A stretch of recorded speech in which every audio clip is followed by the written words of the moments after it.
time you were this brilliant little child.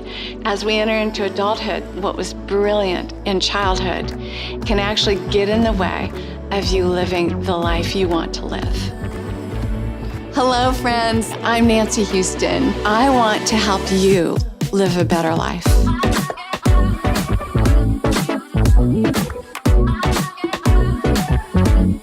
We're all emotional creatures who sometimes think. And so it's so important that we make this journey from our heads into the depths of our hearts. Welcome to the In-Between with Nancy Houston. Hello, friends. I am so glad that you are with us today. And I have a returning guest for us, Micah Houston, my son, my business partner, my colleague, sometimes my coach. We just have a lot of fun together. Don't you love it that work can be so much fun? Oh, it's great. Yeah, and that we're getting to do what we both feel like this is what we're made to do. Mm-hmm. Yeah. Yep. So welcome, Micah. Thank you. Thank you. Good. Yeah. Yeah. Glad you're here from the wet land of Oregon. Yes. Except I hear you love sunshine to come here. Yes, that's right. It is nice to have the sun, the land of sun. I know. Big sky.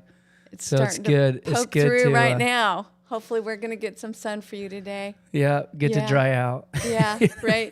So how mad is Scout, your daughter, at you that you have come for this week? You want to hear? Okay, so we haven't talked about this, but first time last night when I talked to him on the phone, she transitioned to saying she missed me. Oh.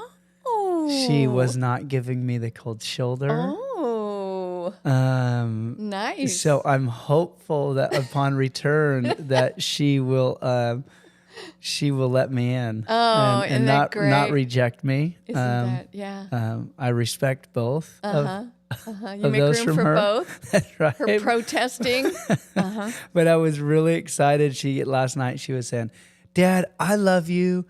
I love you to the moon and back, to infinity and back, to north and south and east and west." Wow. And so she was really You were getting all kinds me. of love from your 6-year-old. Yeah, my strong 6-year-old who normally goes to a shove instead of a hug.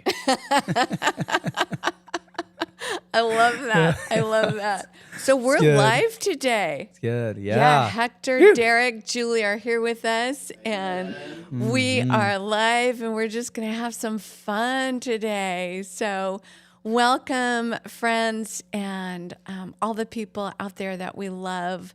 We're just so glad you're with us. Yeah. And so, Hector, you mentioned that one of our first questions is about conflict.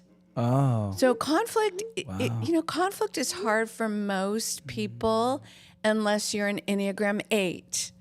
And then the thing about Enneagram 8s, they feel connected when they have conflict. So if you're married to an Enneagram 8, or if you work with one, or you have a friend who's an Enneagram 8, you have to know that you've got to rise up and have some conflict with them, because that's how they feel connected. But for the rest of us, we typically don't like conflict. So we avoid it, we minimize it, we shove it under the rug, we do whatever we can to stay away from it. So, Micah, how's it for you to have conflict with others? Or can I circle back? Please. And I love this because one of my dear friends is an Enneagram 8, and she explained this to me very well. She said, when I'm pushing or looking for conflict, it feels like somebody's pushing back on me. It feels very connected. It does. So that's how they feel loved.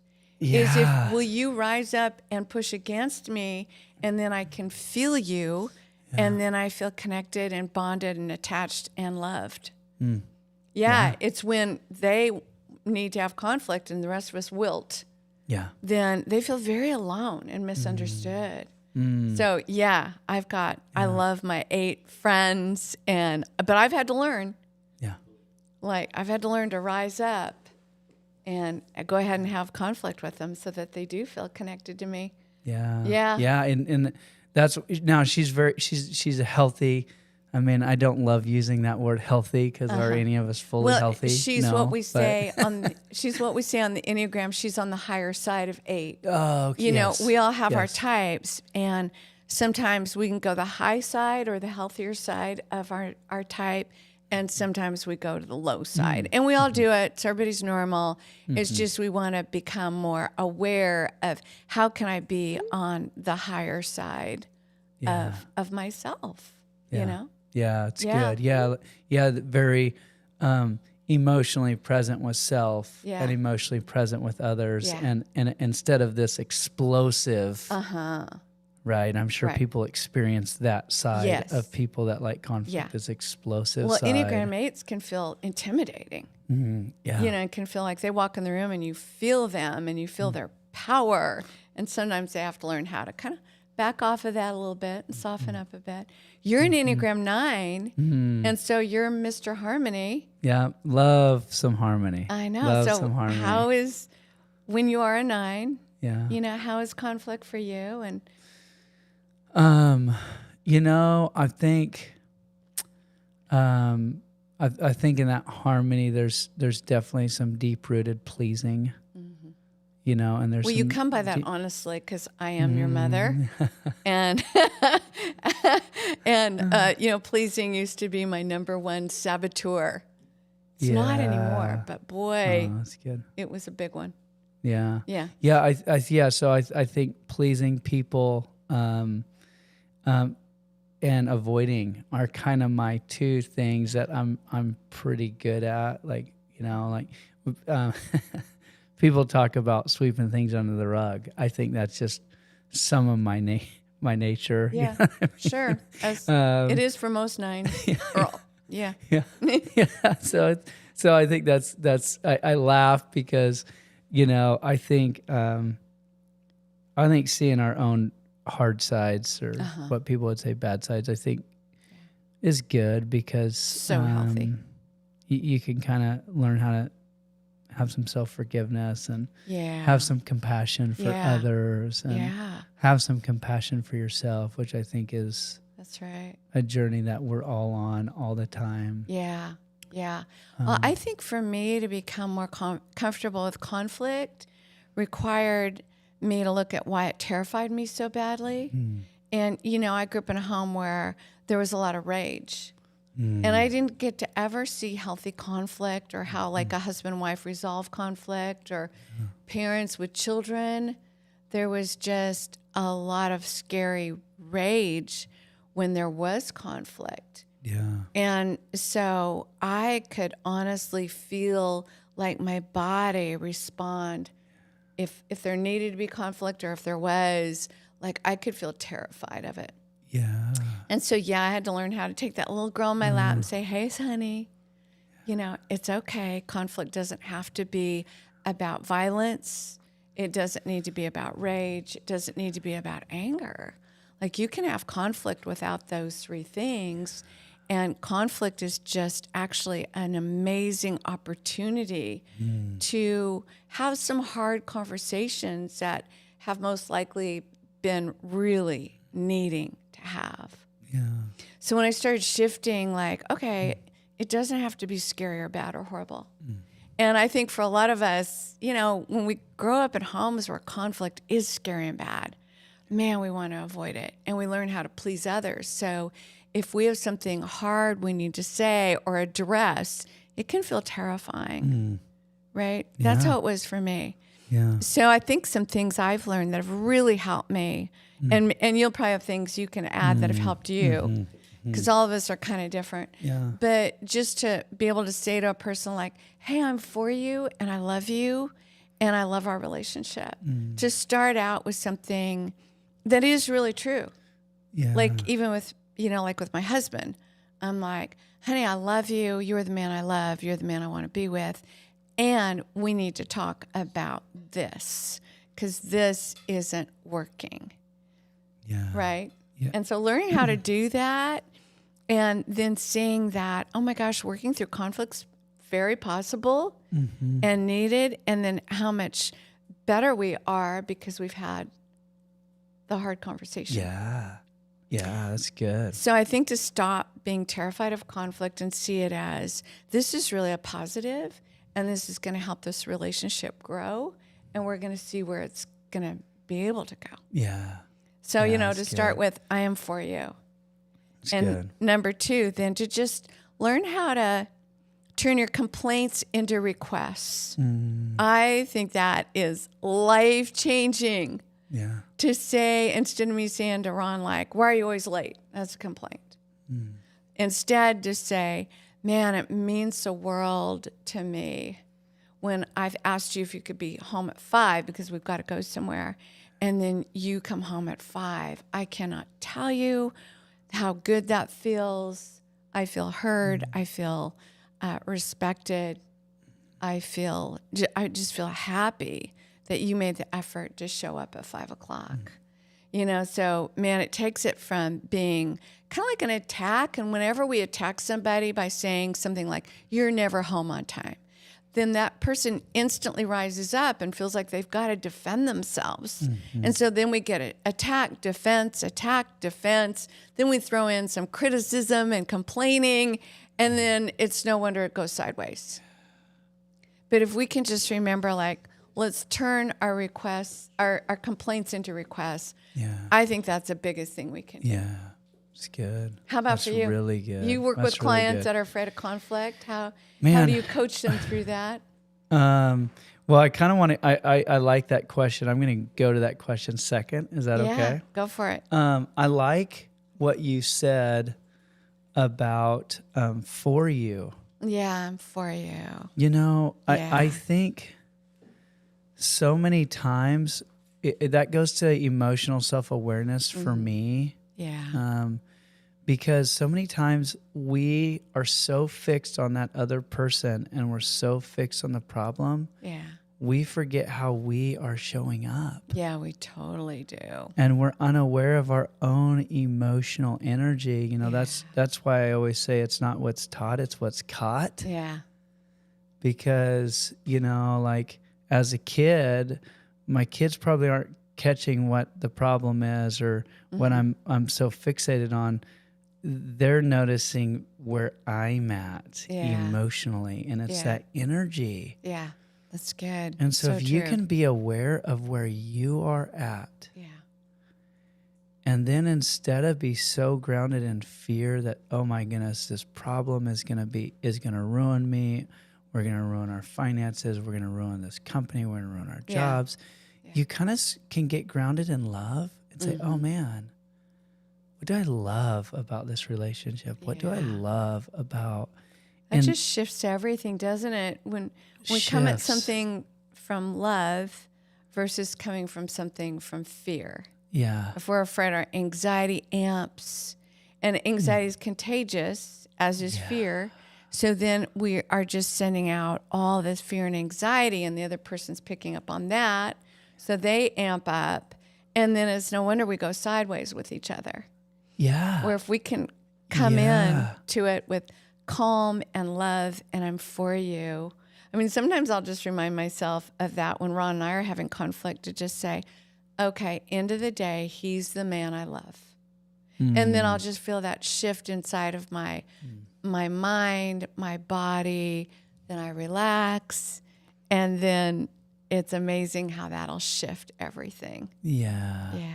Yeah, that's really good. That's why I really like that for statement. You know what I mean? Because it just, it can really shift how the atmosphere, the energy, the feeling of it. And, it's like people, this saying, and I don't think by any means I fully embrace this or anybody can fully embrace this, but it's like, people don't remember what you said. They remember how you made them feel. That's right.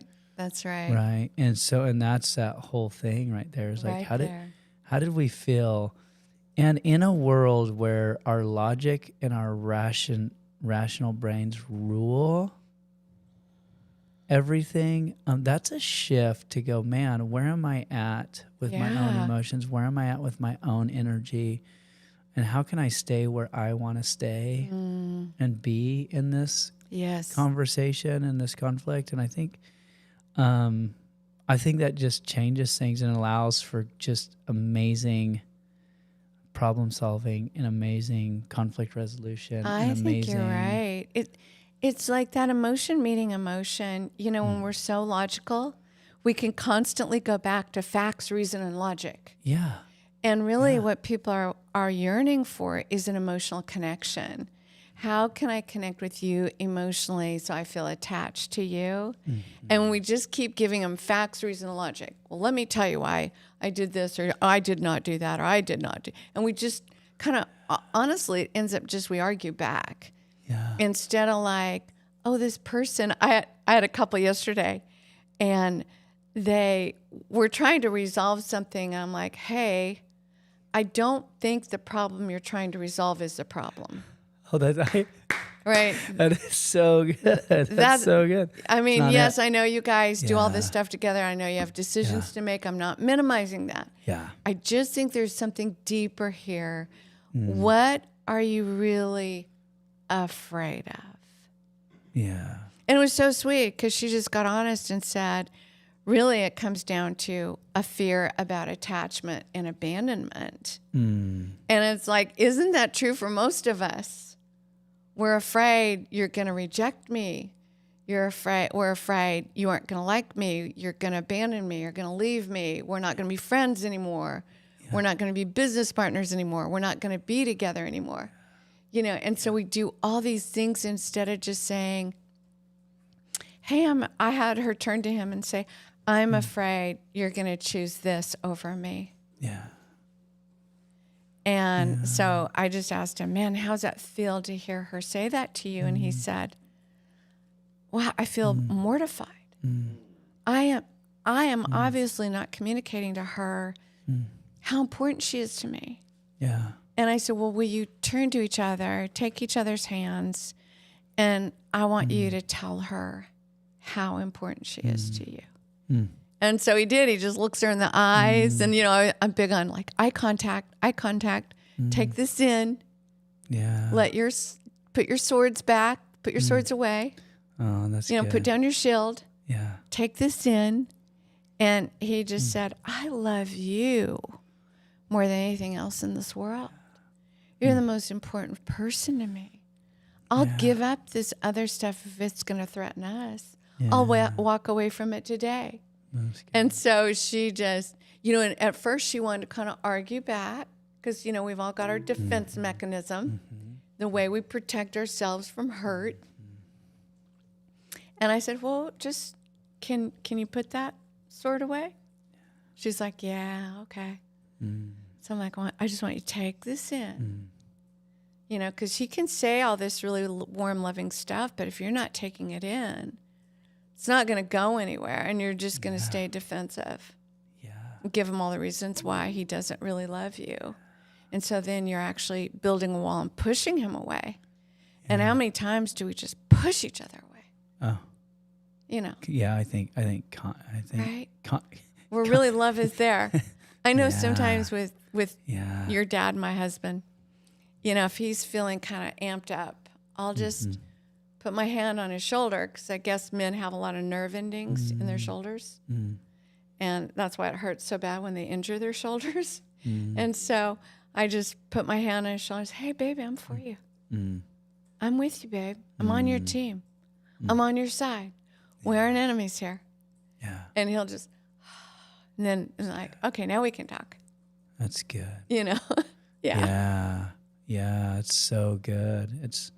Goes back to what you commonly say, we're emotional beings who sometimes think. We are. And if we can connect on that deep level, you know, then we can talk about hard things. Well, actually, when we connect emotionally, then we're more likely to have rational conversations. Yeah. Right? Yeah. It's when right? We kind of have to calm one to calm the other. Yeah, that's good. So good. And so when we can reinforce the attachment, the love, the friendship, the teamwork, I'm for you, I'm with you, then we can actually work through the issues that need to be worked through. Yeah. But until we address that emotional part and that security part, I don't think people are able to have very good conversations. I know we're not. Yeah. Oh, well, absolutely. And for some reason, when you're always up here instead of down here, meeting each other where you're at, it's all in this frame of mind of like, I'm perfect, and you're not, and I think that is, man, that is just a relationship killer when you destroys you yourself have no faults. I think that's in my coaching business why I'm so open and honest with my clients with where I'm at. Yeah, me too. By no means am I perfect. No. No, that as a matter of fact, that's one of our values in how we practice what we do is we don't see ourselves as above any other human. Yeah. We believe every human has value and worth and dignity. And, so we believe if somebody's gone high, like, well, I'm perfect, I don't have any problems, it's all on you, that we then need to give them or ourselves a hand down. Yeah. Right. Yeah. And then when somebody's like, well, I can't do anything right and I'm good for nothing, then we've got to give them a hand up. Because both those are just shame. Yeah. So yeah. What a disconnect when we both have a shame narrative going. Oh, can't we all shame spiral and then man. we end up in the shame pit and nothing gets resolved? Yeah. Yeah. Yeah. Yeah. Yeah. That's a tough one. Yeah, it is. That's a tough one. Yeah. Yeah. Yeah.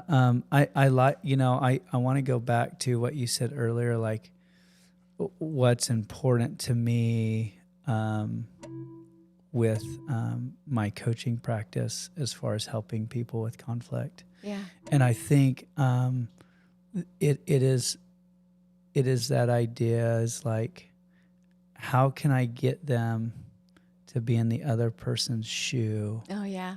Yeah. And feel it, right? Because I think what we do is we disassociate so much.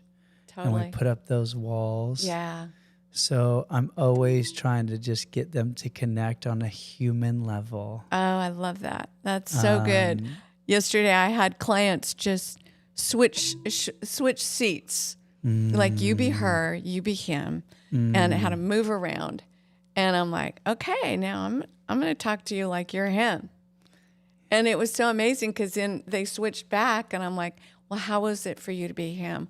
Well, I totally get why he's been worried about this and upset. And I'm like, well, how is it to be her? Well, I get how she wants me to stop helicoptering and trying to control everything. And I'm like, they got into each other's shoes. Yeah. Right. So good. And that's the magic when we can do that. Yeah. And that's what I like. I think that becomes the art. Yeah. Is like, how do we get some experiences going that allows them to do that, allows them to put the swords back in their thing, and allows them to get in each other's shoes. Yeah. And I think that's beautiful. I think that's a part of two things that we do that I think is really, really big. Emotional intelligence. With emotional intelligence, people are always shocked about the problem solving, the decision making realm, where really you want to be aware of your emotions. Yeah. And connected to them so you can put them on the side. I know it. And talk kind of So more good. facts. And, we do live in this very rational era. They called it the Enlightenment. I'm not sure the Enlightenment truly was the Enlightenment. I think people learned how to become more disconnected from their thinking, their emotions. And really in emotional intelligence, you want to connect them. Yeah. Okay, yeah. Julie, have you got a question for us? Oh, good. We better get going here. I don't know if we fully answered the conflict one either. Yeah. That's a deep dive. That was a great question. Whoever sent that out, that was a great question. Your wifey Darcy says you look really good. Oh, yeah, baby. Woo! Great question. Can I heal childhood trauma without a therapist? If so, what are the most important exercises I can do from home to grow and change without therapy? Thank you. That's such a great question because not everybody has access to therapy. Not everybody has access or the resources to find a good therapist, get into therapy. So that's partly, why I do what I do, because I want to help people. I just have free resources, and thank goodness now there's good books, there's podcasts, there's courses. So a few things, I think, is to know that honestly, you cannot do this process alone. So you are going to need to find some good people, to get some good people around you. You're going to need support. Childhood trauma takes place in isolation. I think almost nearly all trauma takes place in isolation. Whether it's a family system is isolated from others and there's things going on in the home, it's still all taking place in isolation. So we want to get you out of your isolation and into community and into connections and into being surrounded by some really good people. Now, if you've had childhood trauma, you can be used to tolerating some really bad people and really bad behavior. So you've kind of got to lift yourself out of these tyrant-slave relationships. You were not meant to be ruled by some evil, horrible tyrant. And you're not meant to see yourself as some slave that just has to put up with things. So I want you to think about, like, find a good, like there's AA, right? Well, there's also sexual abuse groups that you can join. I know at the church where I used to be an associate pastor, I started groups where people could do trauma recovery in groups and in fellowship with one another and just be loved by other people. So look for what resources, free resources there are. And then number 2, I'd like to encourage you, really connect with that sweet adaptive child inside of you. Learn how to stop blaming them, to stop having all this self-contempt and self-hatred, and learn how to take this child on your lap and say, hey, thank you, sweetheart. You got me through. You were resilient. You were brave. You were smart. You were a sweet little kid. I'm so sorry you had to face so many hard things. But you're an incredible human being. And from this day forward, I'm going to stop blaming you. You are not dirty. You are not bad. You are not shameful. Shameful things happen to you. Bad things happen to you. And you are not to blame for that. So honestly, I think one of the great, even if you're in therapy, but you're still hating yourself, you're not going to get very far. So it's learning how to do this first piece that Jesus invites all of us to, which is love yourself as you love your neighbor. So be kind to you, be compassionate, be merciful, have grace, and start appreciating what that little child did do for you. And that will take you a long way, my dear friend. That will take you a long way. It's good. It's good. Can I jump in on that? Yeah, please okay, do, Micah. I'd love to jump in on that. I'd love for you to jump in. Yeah, I always like to define trauma a little bit for people because that's I good. think society has kind of blown it a little bit and skewed it in different ways. I think Gabor Mate has a great definition of trauma, and he says, yes, with trauma we are dealing with the experience, and I think that is very true, right? Like my daughter got bit by a dog. That was a traumatic experience for her, right? So we don't want to minimize that. But what we're dealing with in the recovery of trauma is we're dealing with the meaning that was made. Yes. And so as you change the meaning that was made for yourself, it can really change everything. Absolutely. And so we're really unpacking that. So I think that's really important to me, that we have a good working definition. So, because I can't go back and change that my daughter got bit by the dog. Like it's not going to happen, right? So I think that's big. And then the other thing that I would add to what you're saying, I do agree with free resources, but I also and I love that you said free resources. I love that you said we can't do it alone. Guys, we need each other. I need you guys. I need others. So Yeah. I love that. I also love the portion of just creating some self-compassion. We're so hard on ourselves. So hard on ourselves. We take so much. So unmerciful. So unmerciful. Yeah. But here's the point that I'd like to add. Mm-hmm. I think when we have traumatic experiences, we minimize our own value. Yeah. And so I think what happens is you may be looking for a free resource because you're not valuing yourself. Yeah. God gave you you are a gift. He created you exactly how you are. And you're worth it. Yes, you are. There's nothing more important than who you are internally. And as that grows, the byproduct of more money and better relationships will all grow. So please don't minimize yourself. You are so valuable. Yeah. And so I just want everybody to hear that is So good. struggling with that traumatic experience and that trauma story, that they're not enough. Yeah. Because they are. And maybe So- there are some resources you just don't feel comfortable spending money on you, Yeah. or you haven't valued your mental or emotional or physical health enough. And so I just totally hear you. Like, thank God I love the free resources I created at the church I was at so we could help a lot of people. And you do have worth and value. And if you have some resources and can spend them on yourself, do. Because what you're saying is true. We're wounded in community and we're healed in community. And so that's why we so need to be connected. And we are meaning-making machines. Yeah. And so I know for me as a child, I couldn't see my dad as a bad guy or my mom as a neglectful one because I needed their attachment.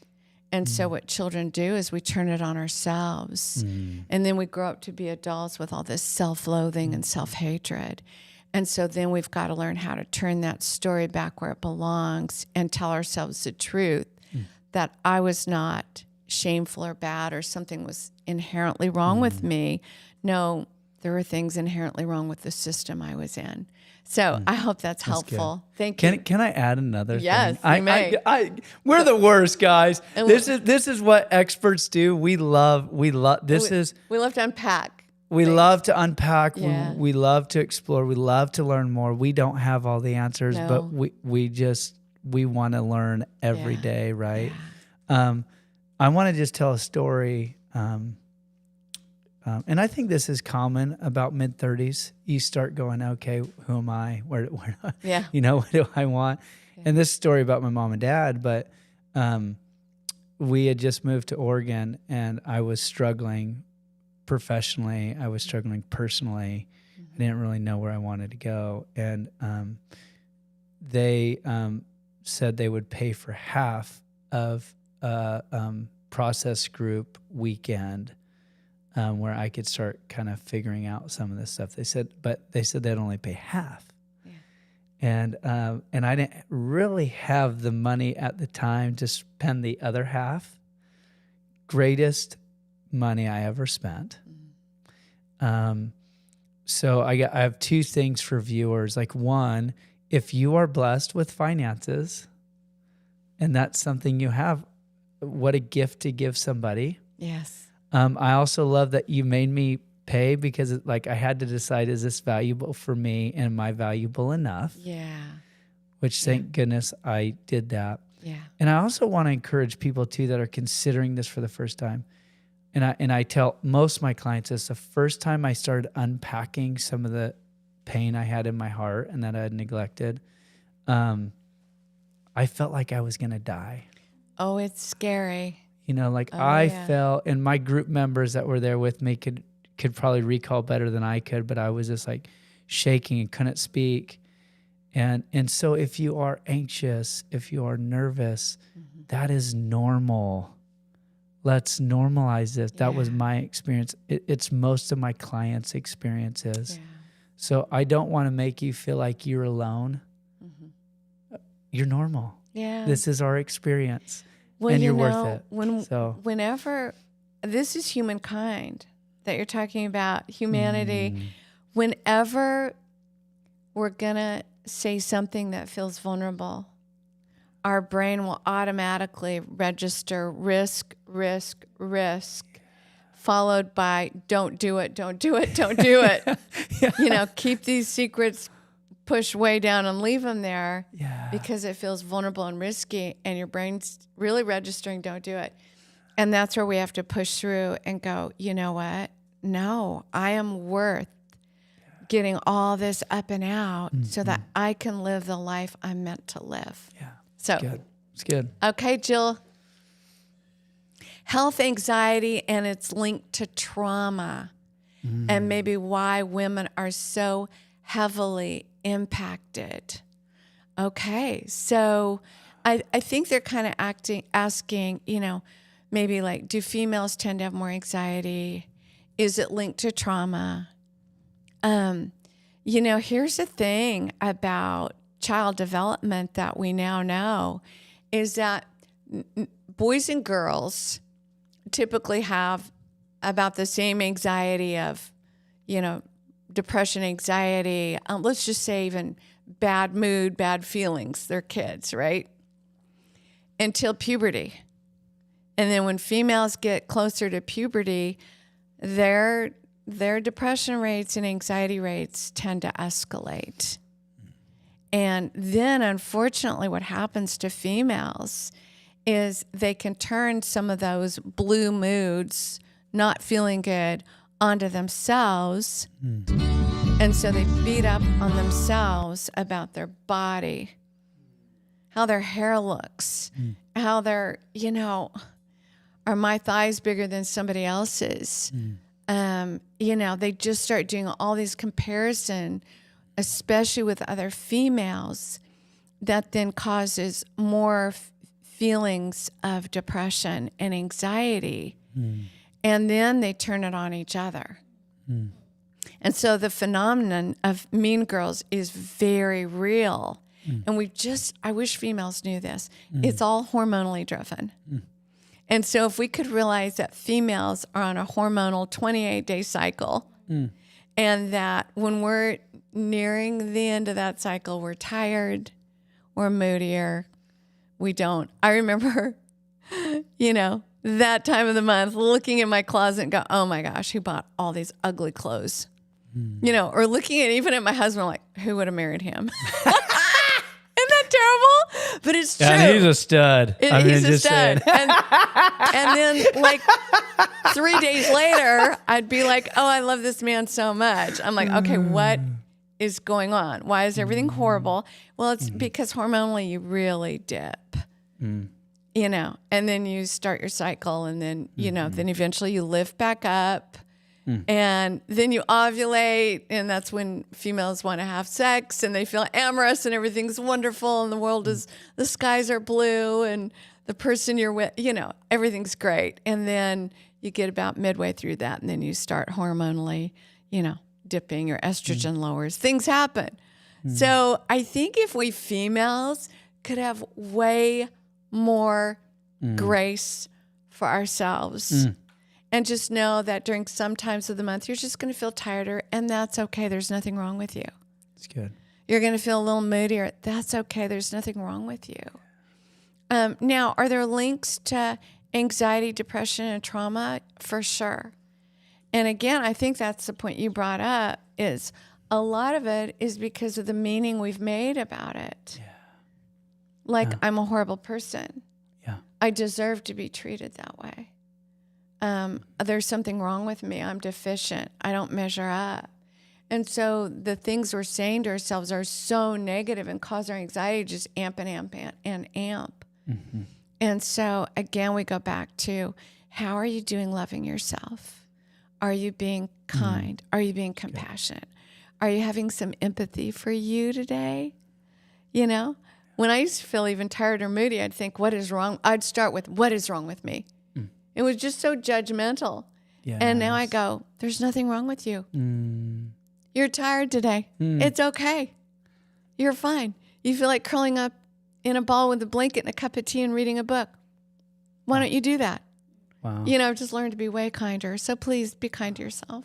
What a mismatch experience. Yeah. Oh, What's wrong with you to like, oh, you're tired today. It's okay. totally. In a performance world, Yeah. we do not get that message. By No. golly, you better be the prettiest, happiest, smilest, most pleasing. That's just not reality. It's not reality. It's not reality. Can I encourage people with people that are struggling? Yeah. And this is my quote I love. I always say, we treat the people we love the most the way we treat ourselves. Oh, totally. 100%. So if you're with somebody who's struggling and you're close to them, man, you normalizing the struggle, because we all struggle, and you being with them and loving them and comforting them can bring them the self-compassion they don't have for themselves. Yeah. But so many times what we do is we go, oh, well, what's wrong with you? Oh, well, why are you acting that way? I can't believe you would. And so they're already self-critical. So now it's just going deeper. Yeah. And then I'm just guessing that's also how you treat yourself. So really, to me, that's projection. And so if we can learn to just be with each other and to be with ourselves, I had that's a gift. Couple the other day, and he's been very critical of her lately. And I'm like, hey, may I just ask you a question? I'm like, are you this critical towards yourself? And he said, 10 times worse. And I'm like, well, that's how it rolls in our closest relationships. If you're highly critical of yourself, it will leak out of you onto your person and your people. Yeah. And so thank you for Yeah. reminding us all. And Absolutely. years ago, we've gotten so focused on happiness. And so when we have a day where we're not happy, which we're all going to have and which is 100% normal, we're just having a down day, or there's things happening and circumstances that you just aren't happy about. Yeah. Bad things happen in life, and bad things happen to good people. And I think now we put so much pressure on ourselves, and we start going, why are you acting this way? What is wrong with you? And we get so self-critical instead of like, hey, it's a down day and you're human, and that's just normal. It's fine. Normalizing that every day is not going to be a happy day. Can I just share a story? Yeah. I know we're doing bad on answering the questions, but I love that you bring up the happiness part. Yeah. And this happened to me just the other day. So my mother-in-law has cancer. Yes, I know. And it's hard. So painful. So hard.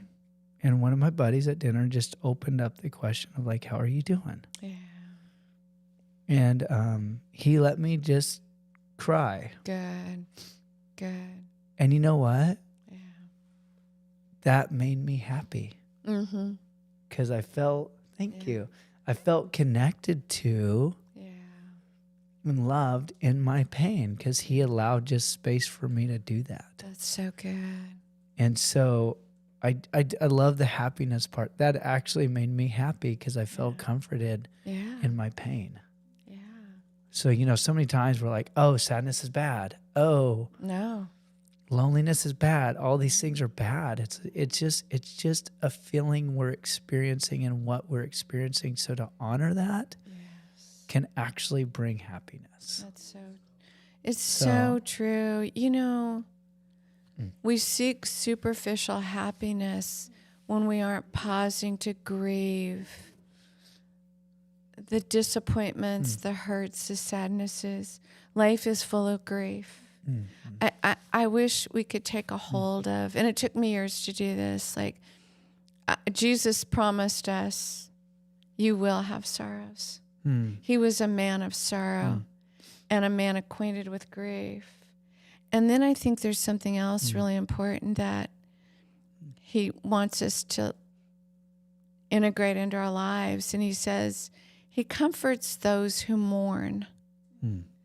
And most of the time we refuse to mourn, so we never are comforted. And then we're trying to buy our happiness or perform into our happiness. Or, we're trying to do something that's really artificial instead of like, what do I need to mourn? Yeah. And you guys, there's big things you need to mourn, I need to mourn, and there's little things. Just like, that didn't go the way I hoped it would go. And that's sad. And so to just give yourself permission to feel what you feel and grieve, and then you can reconnect with genuine joy instead of superficial happiness. I think that's so well said, that what you said. Then you can reconnect, because I could just feel the wall coming over my heart, blocking my heart. And him just giving me that space. He didn't even say anything. He just gave me a little bit of space, asked the question. And great. What a good friend. What a great That's a friend. friend. And then I felt my wall crumbled. I felt connected. Yeah, was I tired later in the evening when we were hanging out? Yeah. But that's okay. Yeah. Grief is exhausting. That's why we don't do it. It's right. It took it out of me a little bit, but he was okay with that. You know what I mean? Right. So I just think that there's a gift of just being with each other. So what a true friend, because so many times I think without knowing it, we think, well, if you're not okay, I'm not okay. And then we go in to fix it. Yeah. But he could just stay his own solid self. It's like, hey, I'm okay. If you're not okay and you need to grieve, I can just sit with you. That's a true friend. Yeah. Okay, Jill. Oh, okay. Yahoo. Oh, been married 2 years. Husband still has feelings for his ex. What advice do you have for me to cope and to help him? Wow. That's a great question. And what I love about this question is when I read it out loud, I feel stumped, which I love, actually. Yeah, it's like, woo. Wow, that's really good. Here's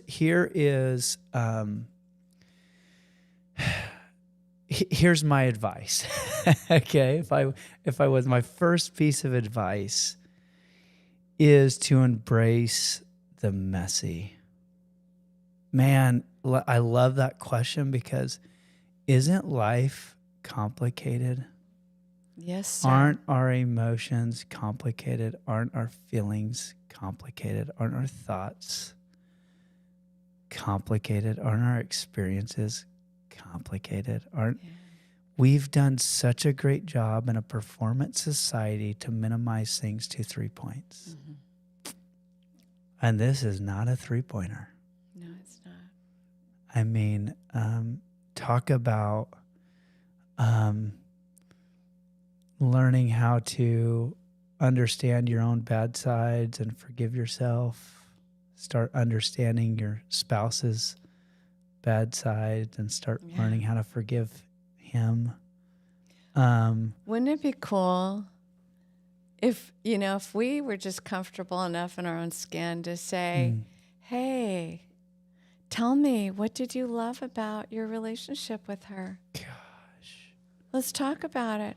I mean, here's the thing. I don't know what we think, but when I think about the heart, there's going to be many people you can love in life. And just because you broke up and then you married somebody else doesn't mean that this other person is obliterated from your heart.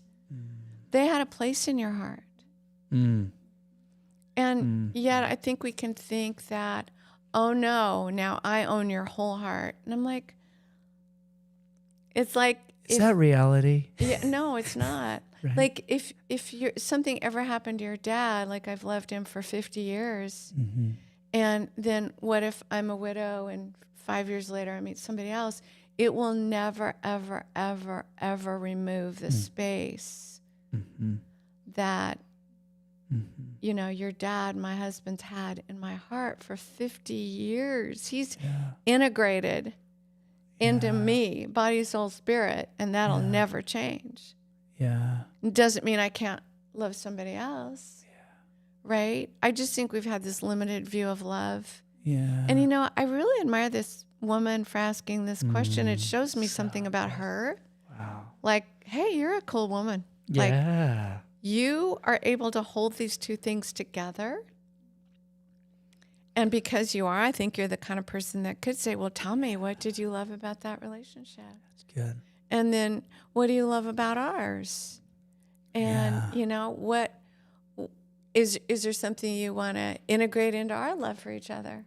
Yeah. You know, let's learn from that love. Let's not try to erase it. Yeah. How can we grow in love? So good. Right? I love what you said. Like that by us all wanting to be experts and know-it-alls and owners of our own universe or whatever we're doing, we've lost curiosity. Yeah. And you know, and I have to just self-confess, without compassion or empathy, my curiosity used to be so mean. Well, why did you do that? I can't believe you would think that. Well, God, no, but I love your curiosity. Oh, tell me about that. Yeah. What was that love like for you? Yeah. What did you enjoy? Maybe What? if we're less threatened, huh?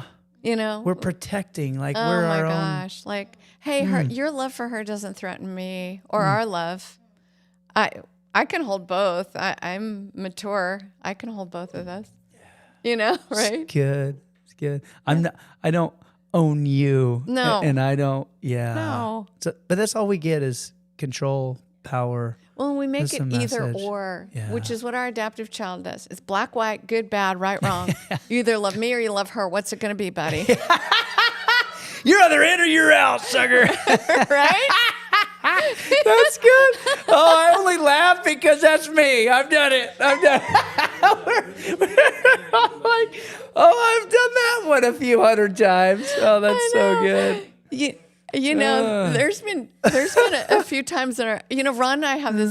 Of course, this is what happens when you're together for a long time. You have a lot of security with each other, and I'll say, "Don't you think she's even like He's like, "Oh my gosh, I think there's a woman at work who I find attractive." I'm like, "Well, of course you do. Tell me about her. She probably is attractive." Yeah. Yeah. Instead of like, oh, you can't be attractive. It's like, no, there's many beautiful women and men out there in the world. Yeah. Good Lord. Let's appreciate them instead of demonize them. Yeah. It's good. So good. I think it's like, hey, our love is solid and secure. And I'm going to bring a solid self into this relationship. So I'm not going to be threatened by others. Let's just talk it through and, am I saying if like, oh, he's on the verge of having an affair with this person, that's a totally different conversation, But even then you can still like, well, what are you finding so attractive or what's going on with you? Or are you super stressed or, what are you needing right now, babe? What are you needing? Are we feeling disconnected? Instead, we get so threatened and then we turn everything into good, bad, right, wrong. Where I'm like, wow, why don't we just chill and have a conversation about this? Mm-hmm. So good. So good. Okay. Oh, wow. Advice for adult child struggling to move on after dad's abandonment. After mom's death. Oh, yeah. Oh, gosh. Can you read that one again? Yeah. I'm sorry. It says, advice for adult child struggling to move on after dad's abandonment after mom's death. Ooh, so this child who's now an adult asking this question has lost mom and dad. Double loss. Which honestly, I've seen that happen so many times. Like dad doesn't really know how to process mom's death. So dad finds another woman, gets married, moves on. I'm moving on. Because dad didn't know how to grieve. It's that, I talked about that disassociation or that wall I put up. Is it? It's so. I don't think it's just me. I think it's common to humanity. Oh, I think so too. That we don't know how to grieve, do we? Yeah. And people ask me all the time, well, how do I grieve? Yeah. And I'm like, man, that's a unique experience for every human. I would just ask you, even this person asking this question, you have grief work to do. You've lost your mom and your dad, and I'm so sorry. And it's very painful to lose both your parents. And then to lose a sense of your family as you've known your family. So you've had so many losses. So I would just say to you, you've got a lot of grieving to do, my sweet one. You've got a lot of grieving. And that's going to look different for everybody. But I would encourage you, make room for your grief. Be purposeful about making space to sit in the sadness. Let the tears come. The way I do that is I get out my journal and I just start writing. And then I'll start asking myself, okay, you got that all up and out. Now, what are you feeling about that, Nancy? I kind of have to make myself grieve. I am not going to do that just automatically or easily. It's a skill I've had to develop. So I would just encourage everybody, like, we gotta grieve, people, the sad things, and death and losses and abandonment. Those are painful. I would also encourage you to, like, and this is going to be hard, so I'm not saying this easily. Your dad hasn't abandoned you because of you. So don't personalize it. That's good. He's abandoned you, the family, because he doesn't know how to cope or grieve. So he's moving on because that feels like the easiest and quickest solution instead of just feeling his pain. He is in pain. So even though he hasn't acted in ways that have been helpful at all for you and have caused you more sorrow, I think to also realize, have grace for him that he's suffering, and that's how he's found his solution. And don't personalize his behavior. It's not because you're unworthy of being loved or being a daughter or being a son or being precious. That's not true. It's because he, in his own probably dysfunctional way, is trying to cope with the loss and suffering and pain he's experienced with losing your mom. Anything you'd add to that? Oh, I love all of that. The grieving part, it's not your fault. Don't, because we need to hear that. But, can we just take a moment to that's hard. That's a lot of loss. I'm sorry. Yeah, I just hurt with you. We just want to kind of hold you here online and say, man, as I've put myself in your shoes this much, I just can't imagine. Yeah. So we just, audience and everybody, let's just kind of virtually put our arms around you and let us hold you, because that's tough. Yeah. It's tough. We're holding you, and we're hurting with you for all your losses and the pain and suffering and abandonment that you have felt. That is painful. So we're here with you in it. Yeah. And hoping that you will hold yourself compassionately in the days ahead. Yeah. So, dear friends, thank you for joining us. Micah, thank you for being... It's an honor. I love it. Our guest thank you, audience. Today. Yeah, thank you, Nancy. So fun to be with you all. It's great. It's really a pleasure. Yeah, I feel honored. Yeah, we love you all. Bless you guys. Go out and be kind to yourself and to those around you. I imagine at one time you were this brilliant little child. As we enter into adulthood, what was brilliant in childhood can actually get in the way of you living the life you want to live. Hello, friends. I'm Nancy Houston. I want to help you live a better life.